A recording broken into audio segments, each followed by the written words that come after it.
first of all, as people, Black people, we first of all need, I'm not saying we're not on this call, but we need to be proud of who we are, first of all, and know what we bring to the table. With our experience, with our journeys, with whatever. I know when Emanuel called me, I guess for the first time in my career, I really felt like I know what I can offer.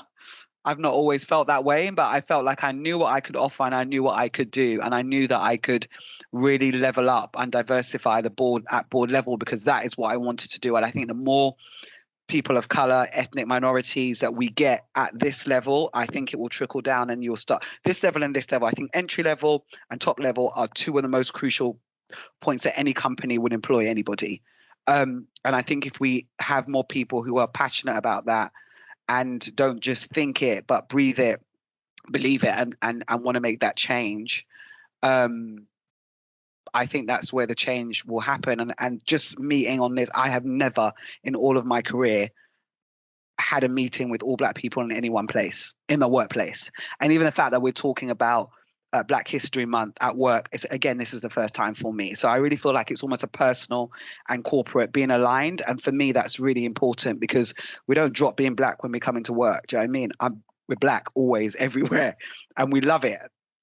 So I'm really happy about the fact that we can talk about it, that we can first talk about it and feel comfortable and brave enough to talk about it, because it's not always easy to do that, especially in a client setting when you are talking about diversity and the fact that there's a lack of it. For example, not all clients want to hear that. So I think it's being brave enough to speak up our truth.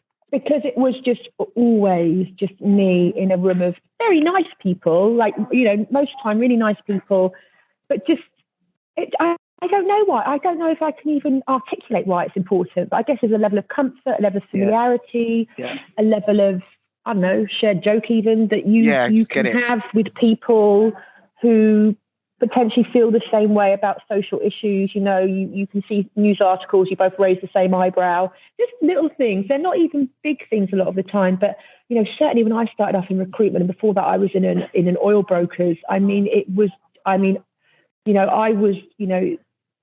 absolutely the only person of colour in those rooms.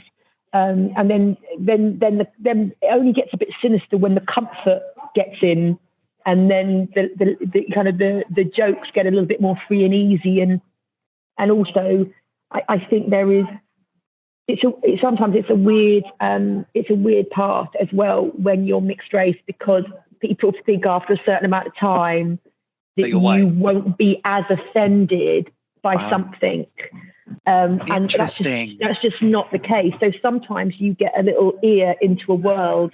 You don't really want the ear into that world because people have got too comfortable. And if you're in a room that is diverse on all fronts, especially race, but race and gender, on all fronts, people behave a little better. And I'm not saying that's right, but that's just the way it is. So for me, absolutely, I think consciously, even if I was to, I'm very happy, if I was to leave DG, I don't think I would join a firm and be the only person of colour again. I feel like I've done that. I don't want to do that again. I just want to say, just like continue to instill that confidence in everybody, to be yourself, to let you know that you're not by yourself. I know I started with Bianca and in a whole new world, not ever been in corporate, never recruitment, and just having someone that are similar, like very different, because like come from two totally different worlds, but we did have that one common denominator with creative rapport. Like, you know what I mean? Or even when you walked into the building for the first time, Sam, and you just seen me, Bianca, and Ty, we didn't know you from a can of paint, and you just like, yo, you automatically it's my peeps, man. You good. You good. Just continue to instill that confidence in people who join and not dimming our light just because we are who we are, So that's what I want to keep. Because I'm always going to be me. I'm always going to be outside. Feel me? Love it. Keep playing your playlist, Will. Love it.